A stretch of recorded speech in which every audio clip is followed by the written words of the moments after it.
Syllabus को rationalise किया गया है ताकि एग्जामिनेशंस आसान हो, ताकि कोचिंग क्लासेस की आवश्यकता ना पड़े और ताकि सभी व्यक्तियों को जो कोचिंग अफोर्ड ना भी कर सके वो भी एग्जाम्स में पार्टिसिपेट कर सके। ये भी एक प्रयास किया गया है और एग्जामिनेशन स्ट्रेस ना बढ़े। मैं ये सारी बातें आपको क्यों बता रहा हूं?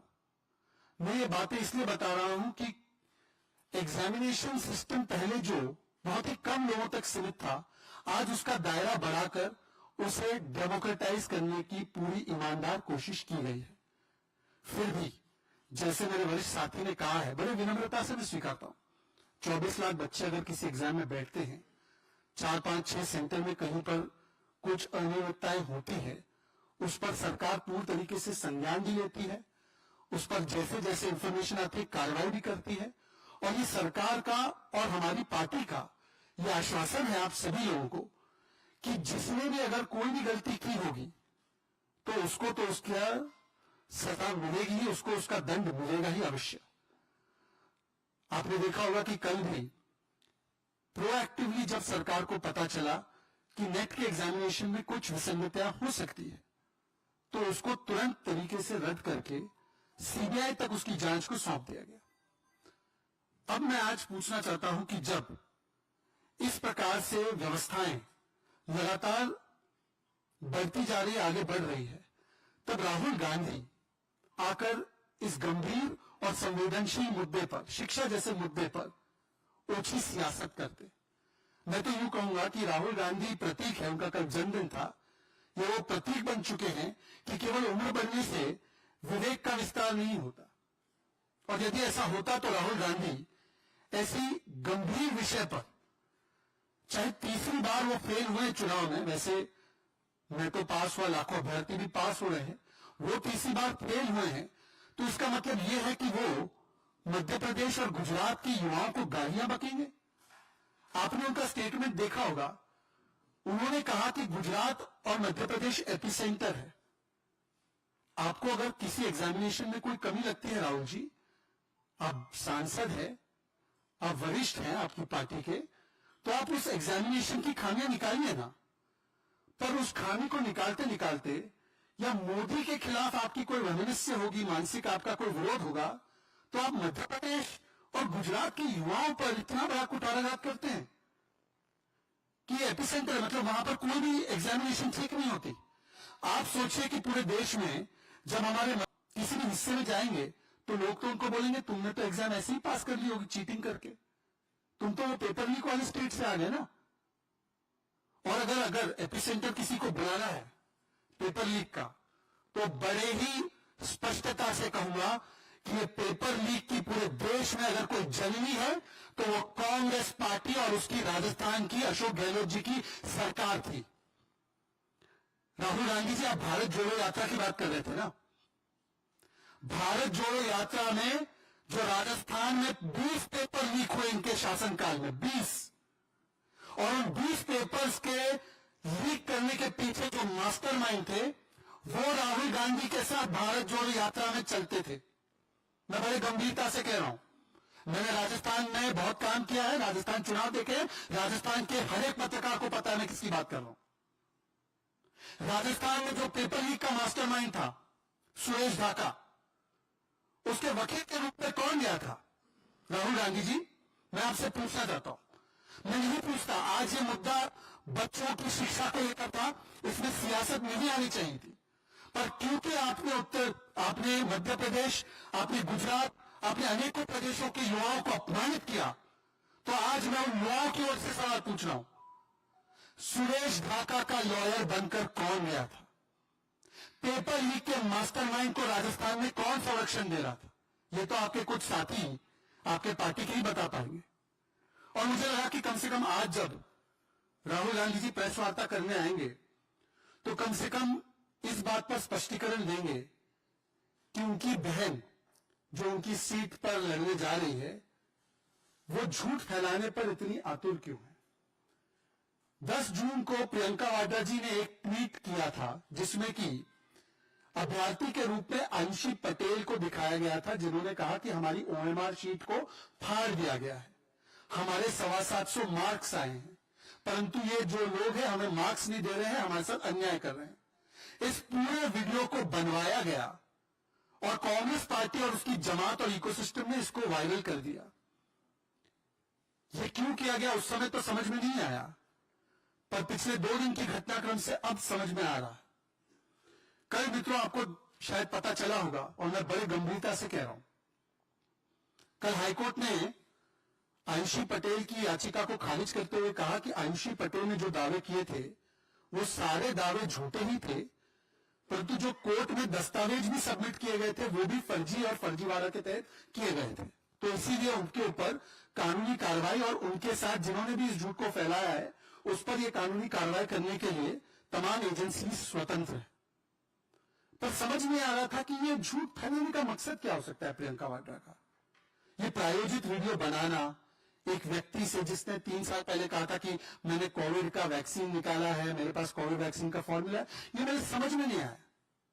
और फिर कल जैसे ही समाचार पत्रों ने ये दिखाने की शुरुआत की कि जो नीट में जो पूरी बातें निकल कर आ रही है बिहार से, उसमें तो आरजेडी का बहुत बड़ा हाथ है, उसमें तो आरजेडी का बहुत बड़ा एक कॉन्स्पिरेसी है। और तब समझ में आया कि आरजेडी के जो ये तार लगातार नीट की विसंगतियों के साथ जुड़ते जा रहे हैं, उससे ध्यान स्ट्रेटेजिकली भटकाने का और फिर किसी तरीके से अन्य एजेंसीज या केंद्र सरकार पर इसका पूरा ठीकरा फोड़ने का यह सुनियोजित ढंग से किया हुआ षड्यंत्र था। आज क्या सामने निकल कर आया है? आज सामने निकल कर यह आया है कि तेजस्वी यादव, आरजेडी के वरिष्ठ नेता, पूर्व उप मुख्यमंत्री, उनके सचिव प्रीतम वो व्यक्ति है जिनके रिश्तेदार है जो पूरे नीट के इन विसंगतियों के मास्टरमाइंड है, और उनका नाम है सिकंदर यादवेंदु। सिकंदर यादवेंदु नाम याद रखिए। ये छोटे मोटे जल संसाधन विभाग के एक जूनियर इंजीनियर थे कुछ साल पहले। जैसे आरजेडी की सरकार आती है, प्रथम परिवार के दरबार में इनका आना जाना लगा रहता है, करीबी है तेजस्वी के, करीबी है लालू जी के। तो इस छोटे से जूनियर इंजीनियर को जल संसाधन विभाग के इनको भेज दिया जाता है नगर विकास वाले विभाग में, और उनको पटना सहित बहुत बड़े बड़े शहरों का चार्ज भी दिया जाता है। पर भूख वहां पे कहां मिटेगी? अब भाई चारा चोरी करने वाली पार्टी पेपर चोरी करने पर आमादा है, तो उसने अपने व्यक्ति को फिट कर दिया अलग अलग विभागों में और कह दिया कि करो। और इस व्यक्ति ने जो मुख्य भूमिका में है, आप अगर एफआईआर पढ़े, उसके लिए गेस्ट हाउस का कमरा कौन बुक करवाता है? तेजस्वी यादव के सचिव प्रीतम। आप देख रहे हैं कहां जुड़ रहा है। तेजस्वी यादव के सचिव प्रीतम मास्टरमाइंड का कमरा बुक करवाते हैं, वो उनके रिश्तेदार भी है। मास्टरमाइंड भी वही व्यक्ति है जिनको बहुत बड़ी बड़ी पोस्टिंग और चीजें मिली है आरजेडी की सरकार में। और इस व्यक्ति ने मिलकर जो और भी कुछ अक्यूज के नाम एफआईआर में आए हैं, उन लोगों को उसी गेस्ट हाउस में प्रीतम के माध्यम से रुकवाने का काम, और वहां पर फिर जिस प्रकार से एफआईआर की बातें जो हमारे उप मुख्यमंत्री बिहार में उन्होंने बताई है कि कैसे उनको ये पेपर का एक्सेस दिया गया। समझ में तो यह भी आता है कि उनमें से एक जो अभ्यर्थी था वो उन्हीं की बहन का बेटा था, और उसने भी ये सारी चीजें कबूल, ये सारे स्टेटमेंट्स ऑन रिकॉर्ड है, ये सारा डेटा सामने आ चुका है, बयान, कन्फेशन, टेस्टिमनी, सारी चीजें। और तब समझ में आता है कि जब आरजेडी के भ्रष्टाचार की प्रवृत्ति से ये सारा मामला जुड़ता है, तब किसी तरीके से ध्यान भटकाने के लिए और किसी तरीके से मन में शक उत्पन्न करने के लिए दोनों भाई बहन इस प्रकार से झूठ फैलाने का और देश को दिग्भ्रमित करने का बेड़ा उठाते हैं। और इसीलिए मैं आज राहुल जी से पूछना चाहता हूं, प्रियंका वाड्रा जी ने आयुषी पटेल का वो ट्वीट अभी तक डिलीट भी नहीं किया, ना उसके लिए माफी मांगी। ये इसलिए किया जा रहा है ताकि भोले भाले बच्चों को बौखलाकर, बहकाकर बताया जा सके कि आरजेडी का इसमें कोई लिंक नहीं। अगर ऐसा नहीं है तो क्या प्रियंका वाड्रा आकर माफी मांगेंगे? अगर ऐसा नहीं है तो राहुल गांधी जी बताएंगे कि इंडी अलायंस के उनके खासम खास साथी जिनके साथ वो पता नहीं कतला रोहू पता नहीं कौन सा फिश खाते हैं, उन्होंने तो स्टूडेंट्स के साथ क्या करवाया है। राहुल गांधी जी क्या कहेंगे इन विषयों पर। राहुल गांधी जी का कुछ दिन पहले आपको ट्वीट याद होगा और उसी से उनकी प्रवृत्ति स्पष्ट होती है। एक अखबार में एक स्टोरी छपी कि ईवीएम को ओटीपी और मोबाइल से अनलॉक किया जाता है। तो जो पिछले 20 वर्षों से चुनाव लड़ रहे हैं, जिनको पता है कि ईवीएम का ओटीपी और मोबाइल से कोई लेना देना नहीं, वो उस आर्टिकल को और भी एम्पलीफाई करते हैं, प्रसारित करते हैं और पूरे देश में इलेक्शन कमीशन, इलेक्शन की प्रक्रिया और ईवीएम के खिलाफ जो माहौल उत्पन्न करते हैं। और यही प्रवृत्ति आज भी की जा रही है। कुछ खामियां, कुछ गलतियां रहेंगी, निश्चित उस पर कार्रवाई होगी, कठोरतम कार्रवाई होगी। पर जब आपका मकसद सियासत करना होता है, तब ध्यान भटकाकर झूठ का प्रचार करना, यह राहुल गांधी और प्रियंका वाड्रा का चरित्र बन चुका है। और इसीलिए इन स्पेसिफिक सवालों पर उनका जवाब क्या है, इसका हम इंतजार करेंगे। ये सवाल इसी विषय पर होंगे तो आप प्लीज बताइए।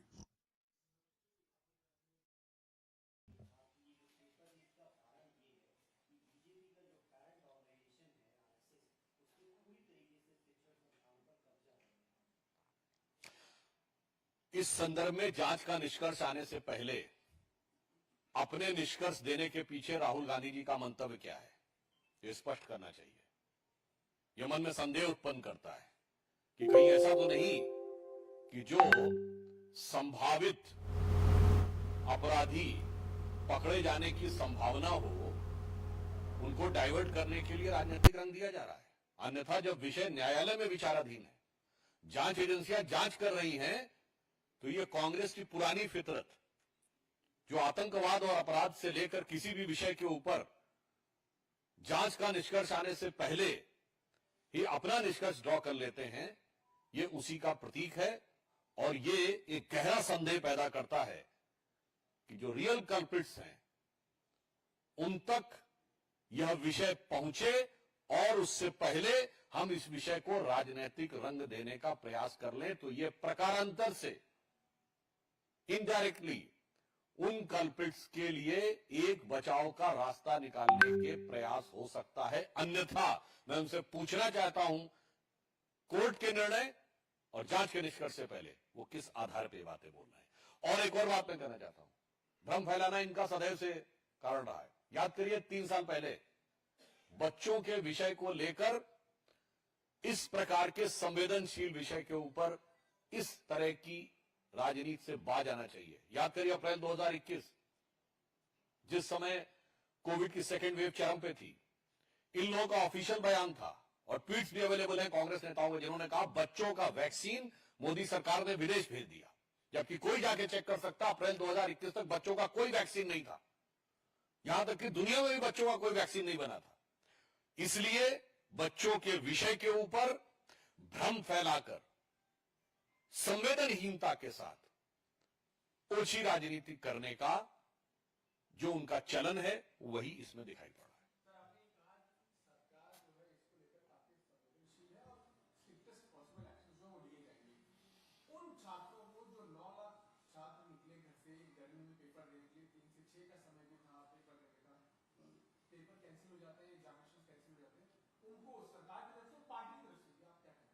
देखिए, सरकार संवेदनशील है, इसका प्रमाण यह है कि जैसे ही कुछ विषय पे संदेह उत्पन्न हुआ तो नेट की परीक्षा को कैंसिल कर दिया गया। और सिर्फ कैंसिल ही नहीं किया गया, उसकी जांच देश की सर्वोच्च इन्वेस्टिगेटिव एजेंसी, सबसे बड़ी जांच संस्था सीबीआई को दे दी गई। यह सरकार की संवेदनशीलता का प्रमाण है। जहां तक नीट की परीक्षा की बात है, तो हमने बहुत स्पष्ट कहा, एजेंसीज भी जांच कर रही हैं और मामला न्यायालय में विचाराधीन है। इसमें हमारे शिक्षा मंत्री जी स्पष्ट रूप से कह चुके हैं, यदि प्रक्रिया में किसी प्रकार के संशोधन की आवश्यकता होगी तो प्रक्रिया में संशोधन करेंगे। जांच में जो लोग संलिप्त पाए जाएंगे उनके विरुद्ध कठोर कार्रवाई करेंगे। तो सरकार का मंतव्य और न्यायालय का जो निर्देश होगा उसका अक्षरशः पालन करेंगे।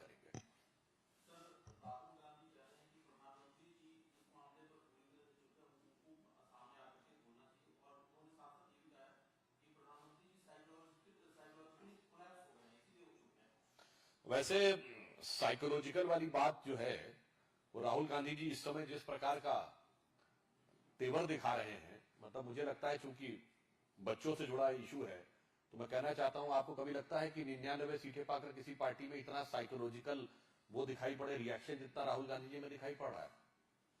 मतलब 3 बार से कुल मिला के उतनी सीटें नहीं आई हैं जितनी हमारी इस बार आई हैं, इसके बावजूद। और हम ये कहते हैं कि हमारे चेहरे पे वो चमक नहीं है, क्योंकि अंतर क्या था कि जैसे एक बच्चा है जिससे एक्सपेक्टेशन होता है कि उसको डिस्टिंक्शन मार्क्स मिलने चाहिए और डिस्टिंक्शन नहीं मिला तो वो संतुष्ट नहीं रहता है, और एक बच्चा लगातार 0 के आसपास नंबर पाके फेल हो रहा था तो वो थोड़ा पहुंच गया, किसी तरीके से फेल ही हुआ मगर नंबर बढ़ गए तो उसके मन में खुशी ज्यादा होती। मुझे लगता है साइकोलॉजिकली तो उन्हें इस बात को देखना चाहिए। और मैं कहता हूं, बच्चों की साइकोलॉजी के साथ खिलवाड़ करने का प्रयास मत करिए। यही आपने अप्रैल 2021 में किया था बच्चों के वैक्सीन के नाम पे, यही साइकोलॉजी का आप लोगों ने खिलवाड़ किया था इस समय जो आप परीक्षा के नाम पे कर रहे हैं। अन्यथा वो ये बता दें कि before the decision of the court and before the conclusion of the investigating agencies by which psychological parameter he is able to draw any inference, मतलब उन्हें इंट्यूशन हो रहा है कि इंफॉर्मेशन है, पहले ये बता दे। कुछ इल्हाम हो रहा है क्या उनको कि पहले ही बता देते हैं?